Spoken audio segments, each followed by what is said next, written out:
नमस्कार। एक बार फिर से आप सभी का बहुत बहुत स्वागत है परीक्षा वर्ल्ड के इस यूट्यूब चैनल में। दोस्तों, उत्तर प्रदेश लेखपाल भर्ती परीक्षा 2022 के लिए 1000 प्लस अति महत्वपूर्ण जीके, जीएस और करंट अफेयर्स की जो सीरीज हमने शुरू की है उसका जो पार्ट 2 है उसको आज हम यहाँ पे कंप्लीट करने वाले हैं। इसका भाग 1 हमने पहले ही अपलोड कर दिया है। भाग 1 में हमने 100 सबसे बेहतरीन जीके, जीएस और करंट अफेयर्स के प्रश्नों को और डिस्कस किया था। तो अगर आपने हमारा पार्ट 1 नहीं देखा तो उसको आप जरूर देख लीजिएगा। तथा पार्ट 2 में आज हम फिर से 100 सबसे बेहतरीन प्रश्नों को कवर करने वाले हैं, जीके, जीएस और करंट अफेयर्स की।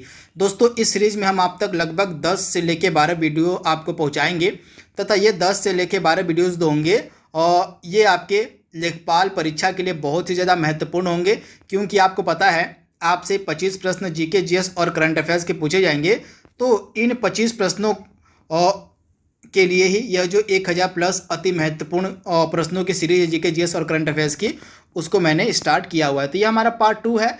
चलिए पार्ट 2 को स्टार्ट करते हैं और देख लेते हैं कि पार्ट 2 में हमने कौन कौन से बेहतरीन जीके, जीएस और करंट अफेयर्स के प्रश्नों को सम्मिलित किया हुआ है। तो चलिए वीडियो को आगे बढ़ाते हैं। तो पहला प्रश्न आपके सामने है। ये जो प्रश्न आपके हैं वालाइनस फॉर्म में होते हैं, जैसे कि मैंने आपको पहले ही बता दिया था। तो पाइथन क्या है? तो पाइथन एक प्रकार की प्रोग्रामिंग लैंग्वेज है, एक प्रकार की प्रोग्रामिंग भाषा है, यानी कि आप इसे याद कर लीजिएगा। कंप्यूटर के प्रश्न भी आपसे एग्जाम में पूछे जाएंगे, क्योंकि सिलेबस में आपके क्लियरली मेंशन है कंप्यूटर से रिलेटेड प्रश्न आपसे पूछे जाएंगे। तो इसी कारण से कंप्यूटर के प्रश्नों को भी मैंने अपने इस सीरीज में सम्मिलित किया हुआ है। तो पाइथन क्या है? पाइथन एक प्रोग्रामिंग भाषा है। गुलाम या दास वंश की स्थापना किसके द्वारा की गई थी? इंपॉर्टेंट है। तो गुलाम, जिसको हम दास वंश के नाम से भी जानते हैं, इसका एक और नाम है, इसको हम ममलूक वंश भी कहते हैं। तो इसको आप गुलाम वंश कह लीजिए या ममलूक वंश कह लीजिए या दास वंश कह लीजिए, तीनों एक ही है। तो इस वंश की स्थापना की गई थी किसके द्वारा? तो इसकी स्थापना कुतुबुद्दीन ऐबक के द्वारा की गई थी। तथा गुलाम वंश का पहला शासक था आपका कुतुबुद्दीन ऐबक। तथा कुतुबुद्दीन ऐबक का शासनकाल कब से कब तक था? तो कुतुबुद्दीन ऐबक का शासनकाल था 1206 से लेके 1210 ईस्वी तक। आप इसे याद कर लीजिएगा। 1206 में यह गुलाम वंश का पहला शासक बनता है और 1210 तक यह शासन करता है। तथा 1210 में इसकी जो है चौगान यानी कि पोलो खेलते हुए मृत्यु हो जाती है। तो यह फैक्ट आपको याद रखना है। तथा जो गुलाम वंश का इसका टाइम पीरियड दिल्ली में कब से कब तक था? तो गुलाम वंश का जो शासन काल था वह 1206 से लेके 1290 तक था। तो यह फैक्ट भी आपको याद रखना है। गुलाम वंश का शासनकाल जो था 1206 ईस्वी से लेके 1290 ईस्वी तक था दिल्ली पर। तो आप इसे याद कर लीजिएगा, इंपॉर्टेंट यह प्रश्न है। इसके बाद अगला प्रश्न आपके सामने है, और स्वर्णिम चतुर्भुज योजना का शुभारंभ किसके द्वारा किया गया था? तो प्रधानमंत्री अटल बिहारी वाजपेयी के द्वारा स्वर्णिम चतुर्भुज परियोजना का शुभारंभ किया गया था। तो आप इसे याद कर लीजिएगा। यहाँ पे आप देख रहे हैं वर्ष 1995 में तत्कालीन प्रधानमंत्री अटल बिहारी वाजपेयी ने देश के 4 बड़े महानगरों दिल्ली, मुंबई, कोलकाता और चेन्नई को 4 से 6 लेन वाले राजमार्गों के नेटवर्क से जोड़ने के लिए एक योजना बनाई थी, जिसका नाम था स्वर्णिम चतुर्भुज योजना। तो इसके बारे में आप याद रखिएगा। ये फैक्ट जो मैंने लिखा हुआ है, ये फैक्ट भी आपसे एग्जाम में पूछा जा सकता है। भारत का जो पहला उपग्रह था, सैटेलाइट था आर्यभट्ट, और आर्यभट्ट का प्रक्षेपण कब किया गया था आपसे पूछा जा रहा है। तो आर्यभट्ट का प्रक्षेपण किया गया था 19 अप्रैल 1975 को। इंपॉर्टेंट डेट है, आप इसे नोट डाउन कर लीजिएगा। और बल का एसआई मात्रक क्या होता है? तो बल का एसआई मात्रक आपका होता है न्यूटन। इंपॉर्टेंट प्रश्न, आप इसे नोट डाउन कर लीजिएगा। अगला इंपॉर्टेंट प्रश्न आपके सामने है, बेटी बचाओ बेटी पढ़ाओ योजना का शुभारंभ किस वर्ष किया गया था? इंपॉर्टेंट है। तो बेटी बचाओ बेटी पढ़ाओ योजना का जो प्रारंभ है यह किया गया था 22 जनवरी 2015 को। कहाँ से किया गया था भी आपसे पूछा जा सकता है। तो हरियाणा के पानीपत से। कहाँ? तो हरियाणा के पानीपत से जो है आपकी बेटी बचाओ बेटी पढ़ाओ योजना को शुरू किया गया था 22 जनवरी 2015 को। तो इसके बारे में आप याद रखिएगा। व्यपगत का सिद्धांत की जो नीति थी यह किसने तैयार की थी? व्यपगत का सिद्धांत, जिसको हम डॉक्ट्रिन ऑफ लैप्स के नाम से भी जानते हैं, यह दिया गया था लॉर्ड डलहौजी के द्वारा। यह फैक्ट आप याद रखिएगा। भारतीय अंतरिक्ष अनुसंधान समिति का गठन कब किया गया था? तो यहाँ पे भारतीय अंतरिक्ष अनुसंधान समिति की बात हो रही है। तो भारतीय अंतरिक्ष अनुसंधान समिति का गठन किया गया था 1962 में। आप इसे याद कर लीजिएगा। वहीं इसरो की स्थापना कब की गई थी? तो इंडियन स्पेस रिसर्च ऑर्गेनाइजेशन की स्थापना की गई थी 1969 में। तथा इसरो के हाल ही में नए अध्यक्ष बनाए गए एस सोमनाथ। इसे भी आप याद रखिएगा। इसरो के नए अध्यक्ष कौन बनाए गए हैं? तो एस सोमनाथ बनाए गए हैं। भारत रत्न का प्रावधान कब पेश किया गया था, यानी कि जो भारत रत्न पुरस्कार है यह किस वर्ष से दिया जा रहा है, आप इसे याद कर लीजिएगा। तो हमारे जो राष्ट्रपति थे डॉक्टर राजेंद्र प्रसाद, इन्हीं के द्वारा इस पुरस्कार की शुरुआत की गई थी। यह भारत रत्न जो है भारत का सर्वोच्च नागरिक सम्मान है, ये भी फैक्ट आप याद देखिएगा। भारत का जो सर्वोच्च नागरिक सम्मान है वह भारत रत्न है, जिसकी शुरुआत की गई थी 1954 में। किसके द्वारा? तो हमारे जो तत्कालीन राष्ट्रपति थे डॉक्टर राजेंद्र प्रसाद, उन्हीं के द्वारा। तो ये फैक्ट आपको याद रखना है, भूलना नहीं है। तथा 1954 में जब ये इसकी शुरुआत की गई थी राजेंद्र प्रसाद जी के द्वारा, तो पहली बार यह पुरस्कार किसको दिया गया था, अभी फैक्ट आपसे पूछा जा सकता है। तो 1954 में पहली बार यह जो पुरस्कार था 3 लोगों को दिया गया था। ये 3 लोग कौन कौन थे, आप याद कर लीजिएगा। चक्रवर्ती राजगोपालाचारी, डॉक्टर सर्वपल्ली राधाकृष्णन और डॉक्टर चंद्रशेखर वेंकट रमन। इन 3 लोगों को पहला जो है भारत रत्न पुरस्कार दिया गया था। तो ये फैक्ट आपको याद रखना है, भूलना नहीं है। इसके बाद दहेज निषेध अधिनियम कब लागू हुआ था, इंपॉर्टेंट है। तो दहेज निषेध अधिनियम आपका लागू हुआ था 1961 में। इंपॉर्टेंट फैक्ट आप इसे नोट डाउन कर लीजिएगा।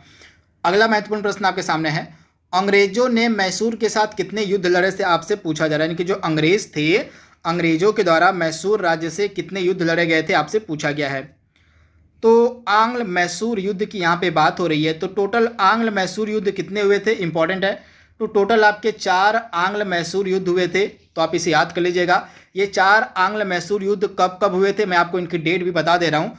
तो पहला आंग्ल मैसूर युद्ध हुआ था 1767 से 1769 तक चला था। 1767 से लेकर 1769 तक पहला आंग्ल मैसूर युद्ध हुआ था, तो आप इसे याद कर लीजिएगा। इसके बाद दूसरा वाला जो आंग्ल मैसूर युद्ध हुआ था, यह हुआ था 1780 से 1784 के मध्य।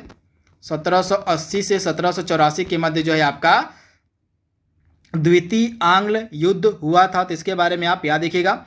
इसके बाद तीसरा आंग्ल मैसूर युद्ध कब हुआ था, तो तीसरा वाला हुआ था 1790 से 92 में। 1790 से यहाँ पे 1790 से 92 में हुआ था आपका तीसरा आंग्ल मैसूर युद्ध। और आपका जो चौथा वाला यानी कि चौथा आंग्ल मैसूर युद्ध हुआ था वो था 1799 में। तथा इसी चौथे आंग्ल मैसूर युद्ध में ही 1799 में ही टीपू सुल्तान की मृत्यु भी हो जाती है। तो ये चारों युद्ध आप याद रखिएगा। गोदावरी नदी का उद्गम यहाँ पे आपसे पूछा गया है और कहाँ से होता है, इंपॉर्टेंट प्रश्न है। गोदावरी नदी का उद्गम आपको बताना है कहाँ से होता है, बहुत ही ज़्यादा महत्वपूर्ण प्रश्न आपके एग्जाम के लिए है।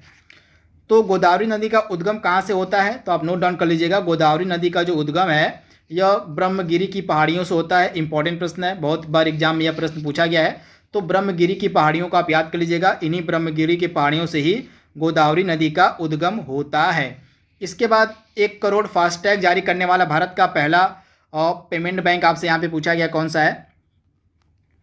तो 1 करोड़ फास्टैग जारी करने वाला भारत का पहला पेमेंट बैंक था पेटीएम पेमेंट बैंक। इंपॉर्टेंट है, आप इसे नोट डाउन कर लीजिएगा। करंट अफेयर्स का प्रश्न है, यह भी आपका करंट अफेयर्स का प्रश्न है। भारत का पहला शराब संग्रहालय कहाँ खुला गया, ये तीनों प्रश्न आपके करंट अफेयर्स के ही हैं। तो भारत का पहला शराब संग्रहालय खुला गया था गोवा में। इंपॉर्टेंट है।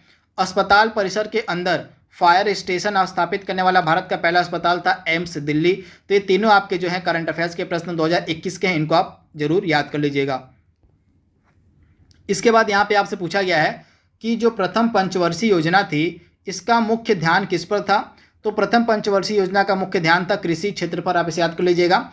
तथा यह आपकी जो प्रथम पंचवर्षीय योजना थी इसका कार्यकाल था 1951 से 56 तक के मध्य थी आपकी प्रथम पंचवर्षीय योजना। और यह किस मॉडल पर आधारित थी, तो हेराल्ड डोमर मॉडल पर आधारित थी आपकी प्रथम पंचवर्षीय योजना। तो इसके बारे में आपको याद रखना है, बहुत बार यह प्रश्न एग्जाम में पूछा गया है। इसके बाद अगला प्रश्न आपके सामने है, भारत का पहला जो उच्चतम न्यायालय था कहाँ पर स्थापित किया गया था। तो कोलकाता में भारत का पहला उच्चतम न्यायालय स्थापित किया गया था। मानव रक्त का पीएच मान यहाँ पे आपसे पूछा गया है, तो 7.35 से लेके 7.45 के मध्य होता है मानव शरीर मतलब मानव रक्त का पीएच मान। इसे आप याद कर लीजिएगा, इंपॉर्टेंट है। यूआरएल का पूरा नाम क्या होता है, यूनिफॉर्म रिसोर्स लोकेटर। इंपॉर्टेंट है, यूनिफॉर्म रिसोर्स लोकेटर इसका पूरा नाम होता है यूआरएल का। गांधी सागर बांध किस राज्य में स्थित है, तो गांधी सागर बांध आपको मिलेगा मध्य प्रदेश राज्य में, आप इसे नोट डाउन कर लीजिएगा। तथा यह जो आपका गांधी सागर बांध है किस नदी पर बनाया गया है, इसका जवाब आपको कमेंट बॉक्स में देना है। अगला प्रश्न आपके सामने है, पोखरण परमाणु परीक्षण और दूसरा का नाम यहाँ पे आपसे पूछा गया है, कोड क्या था। तो आपका जो सेकेंड परमाणु परीक्षण हुआ था पोखरण का, उस समय हमारे प्रधानमंत्री थे अटल बिहारी वाजपेयी, तथा यह परीक्षण हुआ था 1998 में, तथा इसको नाम दिया गया था ऑपरेशन शक्ति। तो आप इसे याद कर लीजिएगा, इंपॉर्टेंट है ऑपरेशन शक्ति। दूसरे पोखरण परमाणु परीक्षण का कोड वर्ड था, आप इसे याद कर लीजिएगा। तथा यह जो आपका परमाणु परीक्षण था 11 मई 1998 को किया गया था।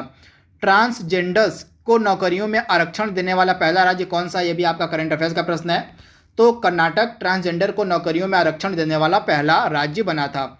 भारत का सबसे बड़ा बॉक्साइट उत्पादक राज्य कौन सा है, तो उड़ीसा है, इंपॉर्टेंट है। केल्विन पैमाने पर पानी का हिमांक क्या होता है, 273.15 केल्विन, आप इसे याद कर लीजिएगा, इंपॉर्टेंट है। इसके बाद भारत के संविधान के किस भाग में भारत के नागरिकों के मौलिक अधिकारों को जगह दी गई है, तो भाग 3 में है। टोटल आपके भाग 3 में जो है मौलिक अधिकारों का जिक्र है, तथा टोटल आपके 6 फंडामेंटल राइट्स हैं, टोटल 6 आपके मौलिक कर्तव्य हैं, मौलिक अधिकार हैं, इनके बारे में आपको याद रखना इंपॉर्टेंट है। वहीं मौलिक कर्तव्य हमारे कितने हैं, हमारे फंडामेंटल ड्यूटीज़ कितने, टोटल 11 हमारे मौलिक कर्तव्य हैं, तो इसके बारे में भी आप याद रखिएगा। अगला प्रश्न आपके सामने है, यहाँ पे फेसबुक जिसका नाम अब हो गया मेटा, इसके संस्थापक कौन है, तो मार्क जकरबर्ग हैं। इसके बाद गदर पार्टी के संस्थापक कौन थे, लाला हरदयाल थे। गदर पार्टी की जो स्थापना थी 1 नवंबर 1913 में की गई थी सैन फ्रांसिस्को में, और अमेरिका का एक शहर है सैन फ्रांसिस्को, यहीं पे जो है लाला हरदयाल ने गदर पार्टी की स्थापना की थी। और भारत का पहला पूर्ण विद्युतीकृत रेलवे जोन कौन सा है, तो भारत का पहला पूर्ण विद्युतीकृत रेलवे जोन बना था पश्चिम मध्य रेलवे जबलपुर, यह भी आपका 2021 का करंट अफेयर्स का प्रश्न है, तो आप इसे नोट डाउन कर लीजिएगा। आर.के. नारायण का यहाँ पे पहला उपन्यास कौन सा था पूछा गया है, तो स्वामी एंड फ्रेंड्स, आप याद कर लीजिएगा। आर.के. नारायण का जो पहला उपन्यास था यह था स्वामी एंड फ्रेंड्स, तो आप इसे याद कर लीजिएगा। इसके बाद प्रसिद्ध हिंदी उपन्यास तमस किसने लिखा था, तो तमस जो उपन्यास था इसको लिखा गया था भीष्म साहनी के द्वारा, इंपॉर्टेंट है। भीष्म साहनी के द्वारा जो फेमस उपन्यास था तमस, वह लिखा गया था। 31वां प्रश्न आपके सामने है, सरदार सरोवर बांध किस नदी पर है, तो नर्मदा नदी पर आपको मिलेगा सरदार सरोवर बांध, गुजरात में, इंपॉर्टेंट है। हेपेटाइटिस बी किसके कारण होता है, तो विषाणु यानी कि वायरस के कारण होता है। और किस उद्योग में कच्चे माल के रूप में चूने के पत्थर का उपयोग होता है, तो सीमेंट उद्योग में जो है रॉ मटेरियल यानी कि कच्चे माल के रूप में चूने के पत्थर का इस्तेमाल होता है। आरटीआई अधिनियम कब पारित हुआ था, तो आपका जो आरटीआई अधिनियम था यह पारित हुआ था अक्टूबर 2005 से, इंपॉर्टेंट है। प्रधानमंत्री स्वास्थ्य सुरक्षा योजना किस वर्ष शुरू की गई थी, तो आप नोट डाउन कर लीजिएगा। प्रधानमंत्री स्वास्थ्य सुरक्षा योजना शुरू की गई थी मार्च 2006 में, इंपॉर्टेंट प्रश्न है। आपसे एग्जाम में योजनाएं भी पूछी जा सकती हैं और जीके के सेक्शन में, तो इसको भी आप याद कर लीजिएगा। 36वां प्रश्न आपके सामने है, न्यूटन के गति के प्रथम नियम का दूसरा नाम क्या है, तो न्यूटन के गति के फर्स्ट लॉ को हम कहते हैं जड़त्व का नियम, तो इसे भी आप याद कर लीजिएगा। भारत में पहली बार रेलगाड़ी कब चलाई गई थी, तो 1853 में बम्बई से थाने के मध्य जो है पहली रेलगाड़ी भारत में चलाई गई थी, वर्ष आप याद कर लीजिएगा 1853। यहाँ पे भारत का सबसे दक्षिणतम बिंदु पूछा गया है, तो इंदिरा पॉइंट जो है जिसको हम पिग्मेलियन पॉइंट के नाम से भी जानते हैं, यह भारत का सबसे दक्षिणतम बिंदु है, तो ये फैक्ट आप याद रखिएगा। दिल्ली की जो जामा मस्जिद है इसका निर्माण किस वर्ष में पूरा हुआ था, इंपॉर्टेंट है। तो दिल्ली की जामा मस्जिद का जो निर्माण है यह पूरा हुआ था 1656 ईस्वी में, तथा इसका निर्माण किसने करवाया था शाहजहां ने, इसे भी आप याद कर लीजिएगा। तथा इसका निर्माण पूर्ण हुआ था 1656 में। सांभर झील कहाँ पर स्थित है, तो राजस्थान में आपको मिलेगी सांभर झील, इंपॉर्टेंट है। इसके बाद विटामिन B3 का रासायनिक नाम होता है नियासिन, और विटामिन B3 की कमी से आपकी पेलाग्रा नामक बीमारी होती है। उकाई बांध परियोजना जो है किस नदी पर स्थित है, आपसे पूछा गया है। तो आपकी जो उकाई बांध परियोजना है किस नदी पर है, तो ताप्ती नदी, गुजरात में आपको मिलेगी उकाई बांध परियोजना। यूरोप की सबसे लंबी नदी कौन सी है, इंपॉर्टेंट है। तो यूरोप की सबसे लंबी नदी है ओल्गा नदी, जो कि रूस में है, आप इसे याद कर लीजिएगा। भारतीय शिक्षा का मैग्ना कार्टा किसे कहा जाता है, तो 1854 में आपका जो चार्ल्स वुड डिस्पैच था, इसी को हम भारतीय शिक्षा का मैग्ना कार्टा कहते हैं, तो चार्ल्स वुड डिस्पैच को। अभ्युदय पत्रिका के संपादक यहाँ पे आपसे पूछे गए हैं, तो मदन मोहन मालवीय जो थे ये अभ्युदय पत्रिका के संस्थापक थे। इसके अलावा लीडर और हिंदुस्तान पत्रिका के संपादक भी आपके मदन मोहन मालवीय ही थे, तो इनके बारे में आप याद रखिएगा। अगला प्रश्न आपके सामने है, 2 हरित शहर बनाने की घोषणा करने वाला भारत का पहला राज्य कौन सा है, 2021 के करंट अफेयर्स का प्रश्न है। तो बिहार राज्य जो है 2 हरित शहर बनाएगा, कहाँ पर, तो एक राजगीर में और एक बोध गया में, तो आप इसे याद कर लीजिएगा बिहार। भारत का पहला कृषि निर्यात सुविधा केंद्र कहाँ पर खोला गया है? तो पुणे में भारत का पहला कृषि निर्यात सुविधा केंद्र खोला गया है। इसके बाद विश्व में सबसे लंबी महाद्वीपीय पर्वत श्रेणी कौन सी है? तो दक्षिण अमेरिका की जो एंडीज पर्वतमाला है यह विश्व की सबसे लंबी महाद्वीपीय पर्वत श्रेणी है, जिसके बारे में आप ध्यान से याद कर लीजिएगा। नरौरा परमाणु ऊर्जा संयंत्र कहाँ स्थित है? उत्तर प्रदेश के बुलंदशहर में, आप नोट डाउन कर लीजिएगा।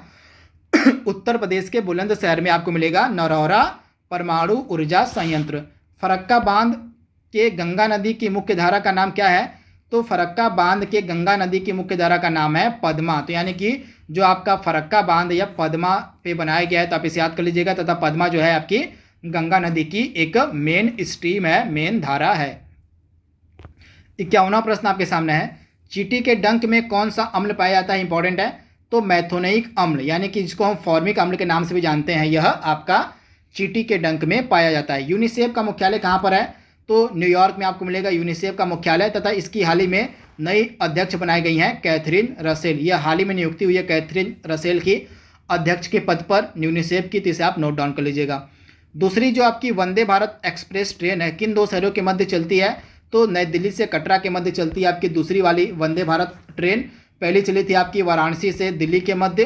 तथा हाल ही में 2021 और 2022-23 का जो बजट पेश किया गया, इसमें टोटल 400 नई वंदे भारत ट्रेन चलाने का जो है घोषणा की गई है। तो फैक्ट आपको याद रखना है।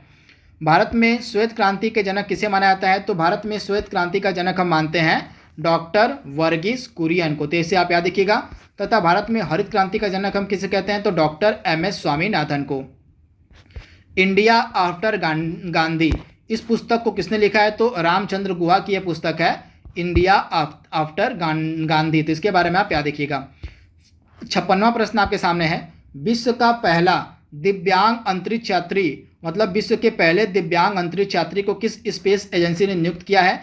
तो यूरोपियन स्पेस एजेंसी, इसके द्वारा विश्व के पहले दिव्यांग अंतरिक्ष यात्री को नियुक्त किया गया। इंपॉर्टेंट है, आप इसे नोट डाउन कर लीजिएगा, यूरोपियन स्पेस एजेंसी। भारत में प्रोजेक्ट टाइगर किस वर्ष शुरू किया गया था? इंपॉर्टेंट है। तो 1973 में भारत में प्रोजेक्ट टाइगर की शुरुआत की गई थी। और राष्ट्रपति के द्वारा लोकसभा में एंग्लो इंडियन समुदाय के कितने सदस्यों को मनोनीत किया जाता है? तो यह जो मनोनीत का किया जाता था, अब इसको समाप्त कर दिया गया। तो यह प्रश्न आपके लिए उतना रिलेवेंट नहीं है, तो इसको यहीं पे हम काट देते हैं।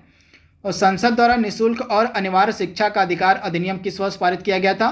तो 2009 में यह अधिनियम पारित किया गया था। वर्तमान में संविधान की 8वीं अनुसूची में कितनी भाषाएं हैं? तो टोटल 22 भाषाएं हैं आपकी और संविधान की 8वीं अनुसूची में। तो आप इसे नोट डाउन कर लीजिएगा, कितनी? तो टोटल 22 भाषाएं हैं। 61वां प्रश्न आपके सामने है, बक्सा टाइगर रिजर्व किस राज्य में अवस्थित है? तो पश्चिम बंगाल में आपको मिलेगा बक्सा टाइगर रिजर्व। चलिए आप हमें कमेंट बॉक्स में बताइए कि वर्तमान में एकदम लेटेस्ट डेटा के अनुसार, लेटेस्ट आंकड़ों के अनुसार भारत में टोटल टाइगर रिजर्व की संख्या कितनी हो गई है? टोटल टाइगर रिजर्व भारत में कितने हैं? इसका जवाब आपको कमेंट बॉक्स में देना है। और भारत में पहली ब्रिटिश प्रेसिडेंसी की स्थापना कहाँ पर की गई? तो सूरत में की गई थी भारत में पहली ब्रिटिश प्रेसिडेंसी की स्थापना। भारतीय रिजर्व बैंक की स्थापना कब हुई थी? तो अप्रैल 1935 में भारतीय रिजर्व बैंक की स्थापना हुई थी। तो इसके बारे में आप याद रखिएगा। तथा इसका नेशनलाइजेशन यानी कि राष्ट्रीयकरण कब किया गया था? इसका जवाब आप हमें कमेंट बॉक्स में दीजिए। संयुक्त राष्ट्र सुरक्षा परिषद के अस्थायी सदस्यों का कार्यकाल कितना होता है? तो 2 वर्षों का होता है। टोटल आपके 15 मेंबर होते हैं सुरक्षा परिषद में, जिनमें से 5 अस्थायी और 10 अस्थायी सदस्य होते हैं। तो ये 10 आपके जो अस्थायी सदस्य होते हैं, इनका कार्यकाल 2 वर्ष का होता है। 2011 की जनगणना के अनुसार भारत का लिंगानुपात कितना था? तो 940 था 2011 की जनगणना के अनुसार। अगला प्रश्न आपके सामने है, ब्लूटूथ डिवाइस का आविष्कारकर्ता कौन है? तो जॉब हार्टसन जो है, इसी के द्वारा ब्लूटूथ का आविष्कार किया गया था। न्यूरॉन के किस भाग से हमें सूचना प्राप्त होती है? तो डेंड्राइट, न्यूरॉन का जो डेंड्राइट वाला भाग होता है, इससे हमें सूचना प्राप्त होती है। तमिल नववर्ष को किस नाम से जाना जाता है? तो पुथांडु या पुथुवरुषम के नाम से हम तमिल नववर्ष को जानते हैं। तो आप इसे याद कर लीजिएगा, पुथांडु। उत्पादन की प्रति यूनिट कुल लागत किस नाम से जानी जाती है? तो औसत लागत के नाम से जानी जाती है। आप याद कर लीजिएगा, उत्पादन की प्रति यूनिट कुल लागत को हम औसत लागत के नाम से भी जानते हैं। सत्यजीत रे की कौन सी प्रसिद्ध फिल्म अर्ध समंती भूस्वामी जमींदारी प्रथा के पतन से संबंधित है? तो इस मूवी का नाम है जल सागर। इसके निर्देशक हैं सत्यजीत रे तथा यह जो मूवी है आपकी अर्ध सामंती भूस्वामी जमींदारी प्रथा के पतन से संबंधित है। तो ये मूवी का नाम आप याद रखिएगा जल सागर। इसके निर्देशक हैं सत्यजीत रे। 71वां प्रश्न आपके सामने है, पूर्वी तट का सबसे पुराना कृत्रिम बंदरगाह कौन सा है? तो चेन्नई बंदरगाह जो है यह ईस्टर्न कोस्ट यानी कि पूर्वी तट का सबसे पुराना कृत्रिम बंदरगाह है। तो चेन्नई बंदरगाह आपका राइट आंसर हो जाएगा। खिलाफत आंदोलन के दौरान किसने हाजिक उल मुल्क की पदवी को त्याग दिया था? तो हकीम अजमल खान ने हाजिक उल मुल्क की पदवी को त्याग दिया था। छोटा नागपुर पठार की सबसे ऊंची चोटी कौन सी है? तो पारसनाथ जो है छोटा नागपुर पठार की सबसे ऊंची चोटी है। पौधों द्वारा प्रोटीन और अन्य यौगिकों के संश्लेषण में किस आवश्यक तत्व का उपयोग किया जाता है? तो नाइट्रोजन का इस्तेमाल होता है पौधों द्वारा प्रोटीन और अन्य यौगिकों के संश्लेषण में। तो नाइट्रोजन आपका राइट आंसर हो जाएगा। अंतर्राष्ट्रीय नृत्य दिवस कब मनाया जाता है? तो प्रत्येक वर्ष 29 अप्रैल को आपका अंतर्राष्ट्रीय नृत्य दिवस मनाया जाता है। तो 29 अप्रैल आप नोट डाउन कर लीजिएगा। इसके बाद 76वां प्रश्न आपके सामने है, भारत के राज्य पुनर्गठन आयोग की स्थापना कब हुई थी? तो भारत का जो राज्य पुनर्गठन आयोग था इसकी स्थापना की गई थी 1953 में। इंपॉर्टेंट है। नीति आयोग के पहले उपाध्यक्ष कौन थे? तो नीति आयोग के पहले उपाध्यक्ष थे अरविंद पनगड़िया तथा हाल ही में एकदम लेटेस्ट यानी कि एक दिन पहले की न्यूज है, नीति आयोग के नए उपाध्यक्ष बनाए गए हैं आपके कौन? तो इनका नाम है सुमन बेरी। आप इसे नोट डाउन कर लीजिएगा। जो सुमन बेरी हैं ये एकदम लेटेस्ट इनका अपॉइंटमेंट किया गया है उपाध्यक्ष के रूप में नीति आयोग के। तो फैक्ट आपको याद रखना है। राष्ट्रीय महिला आयोग अधिनियम किस वर्ष संसद द्वारा पारित किया गया था? कहाँ गया? हाँ, तो यहाँ पे है। तो 1990 में जो राष्ट्रीय महिला आयोग अधिनियम तैयार पारित किया गया था तथा वर्तमान में रेखा शर्मा जो हैं ये राष्ट्रीय महिला आयोग की अध्यक्ष हैं। तो इनका नाम आप याद रखिएगा, रेखा शर्मा। भारत का 100वां अंतरिक्ष अभियान कब शुरू किया गया था? तो भारत का 100वां अंतरिक्ष अभियान शुरू किया गया था सितंबर 2012 में। इंपॉर्टेंट है। लंदन में संपन्न हुए दूसरे गोलमेज सम्मेलन में कांग्रेस का प्रतिनिधित्व किसने किया था? तो महात्मा गांधी ने सेकेंड गोलमेज सम्मेलन में कांग्रेस का प्रतिनिधित्व किया था तथा दूसरा एकमात्र गोलमेज सम्मेलन था जिसमें महात्मा गांधी ने भाग लिया था। तथा तीनों गोलमेज सम्मेलन में भाग लेने वाले नेता कौन थे? तो आपके जो BR अम्बेडकर थे ये तीनों गोलमेज सम्मेलन में भाग लेने वाले एकमात्र नेता थे। तो इनका नाम भी आप याद रखिएगा। 81वां प्रश्न आपके सामने है, औपनिवेशिक शासन की स्थापना सबसे पहले कहाँ पर हुई थी? तो बंगाल में हुई थी। इंपॉर्टेंट है। वह भूमि क्या कहलाती जिसमें किसी एक कृषि वर्ष के दौरान एक या एक से कम वर्ष के समय के लिए कृषि नहीं की जाती? तो उसको हम बोलते हैं परती भूमि। परती भूमि में क्या होता है कि एक या एक से कम वर्ष के समय के लिए जो है कृषि नहीं की जाती है। तो इस प्रकार की भूमि को हम परती भूमि के नाम से जानते हैं। भारत की प्रथम नदी घाटी परियोजना कौन सी थी? तो दामोदर घाटी जो परियोजना थी यह भारत की प्रथम नदी घाटी परियोजना थी। भोजन के पाचन में क्या मदद करता है? तो जो लार होता है या भोजन के पाचन में सहायता प्रदान करता है। तो लार आपका राइट आंसर हो जाएगा। वर्ल्ड हैप्पीनेस रिपोर्ट किसके द्वारा प्रकाशित की जाती है? तो संयुक्त राष्ट्र सतत विकास समाधान नेटवर्क के द्वारा जो है प्रतिवर्ष वर्ल्ड हैप्पीनेस रिपोर्ट का प्रकाशन किया जाता है। तो इस रिपोर्ट का नाम आप याद रखिएगा। वर्ल्ड हैप्पीनेस रिपोर्ट कौन निकालता है? तो संयुक्त राष्ट्र सतत विकास समाधान नेटवर्क। 86वां प्रश्न आपके सामने है, वातावरण में नाइट्रोजन कितने प्रतिशत है? तो 78% नाइट्रोजन आपको मिलेगी। राष्ट्रमंडल खेलों का आयोजन कहाँ पर हुआ था? पहले राष्ट्रमंडल खेल आपके खेले गए थे और कनाडा में 1930 में, तथा 2022 का जो राष्ट्रमंडल खेल होगा वह बर्मिंघम में खेला जाएगा। यह फैक्ट भी आपको याद रखना है। सदन का अनिश्चित काल के लिए स्थगन किसके द्वारा किया जाता है? तो सदन के पीठासीन अधिकारी या अध्यक्ष के द्वारा सदन का अनिश्चित काल के लिए स्थगन किया जाता है। तो आप याद कर लीजिएगा, सदन के पीठासीन अधिकारी या उसके अध्यक्ष के द्वारा। किस देश को मध्यरात्रि के सूर्य की भूमि कहा जाता है? तो नॉर्वे को हम मध्यरात्रि के सूर्य की भूमि के नाम से भी जानते हैं। भक्ति आंदोलन में अलवार किसकी उपासना करते थे? तो भक्ति आंदोलन में जो अलवर थे ये अलवार थे, ये आपके विष्णु की उपासना करते थे। तो इंपॉर्टेंट आप इसे नोट डाउन कर लीजिएगा। इसके बाद 91वां प्रश्न आपके सामने है, मोटर गाड़ियों से निकलने वाली गैस कौन सी है? तो कार्बन मोनोऑक्साइड जो है, मोनोडाइऑक्साइड, ये आपकी कार्बन मोनोऑक्साइड इसका फार्मूला CO होता है तथा यह एक प्रदूषणकारी गैस है जो मोटर गाड़ियों के धुएं में देखने को मिलती है। जैसे आप याद कर लीजिएगा, इंपॉर्टेंट है। गुब्बारे को भरने के लिए गुब्बारे में भरने के लिए किस गैस का प्रयोग किया जाता है? तो हाइड्रोजन गैस जो होती है आपकी गुब्बारे में भरी जाती है। पीपीपी मॉडल के तहत किस राज्य में भारत के पहले इथेनॉल संयंत्र की स्थापना की जाएगी? तो छत्तीसगढ़ में। इंपॉर्टेंट करंट अफेयर्स का प्रश्न है। जानवरों के लिए पहला सरकारी एम्बुलेंस नेटवर्क स्थापित करने का निर्णय किस राज्य ने लिया था? तो आंध्र प्रदेश जो है जानवरों के लिए पहला सरकारी एम्बुलेंस नेटवर्क की स्थापना करेगा। इथेनॉल पॉलिसी को मंजूरी देने वाला भारत का पहला राज्य कौन था? तो बिहार था। तो ये तीनों जो प्रश्न आपके हैं ये 2021 के करंट अफेयर्स के हैं, इनको आप ध्यान से नोट डाउन कर लीजिएगा। तथा लास्ट के 5 प्रश्न आपको यहाँ पे हैं मिलेंगे। भारत का पहला वन चिकित्सा केंद्र कहाँ पर खुला गया है? तो उत्तराखंड में खुला गया है। भी आपका 2021 के करंट अफेयर्स का प्रश्न है। ई कैबिनेट को लागू करने वाला पहला राज्य कौन सा था? तो हिमाचल प्रदेश था। यह भी आपका करंट अफेयर्स का प्रश्न है। भारत का पहला श्रमिक आंदोलन संग्रहालय कहाँ खुला गया? तो केरल में। यानी कि ये तीनों प्रश्न भी आपके 2021 के करंट अफेयर्स के ही प्रश्न है, तो इनको आप ध्यान से नोट डाउन कर लीजिएगा। और लास्ट के 2 प्रश्न आपके सामने। भाखड़ा नांगल परियोजना किस नदी पर है? तो सतलज नदी पर आपको मिलेगी भाखड़ा नांगल परियोजना। तो सतलज नदी आपका राइट आंसर है। आज के सेट का लास्ट प्रश्न आपके सामने है। हीराकुंड बांध किस राज्य में है? तो हीराकुंड बांध आपका मिलेगा उड़ीसा राज्य में। तो इस तरह से दोस्तों जो हमारा सेकेंड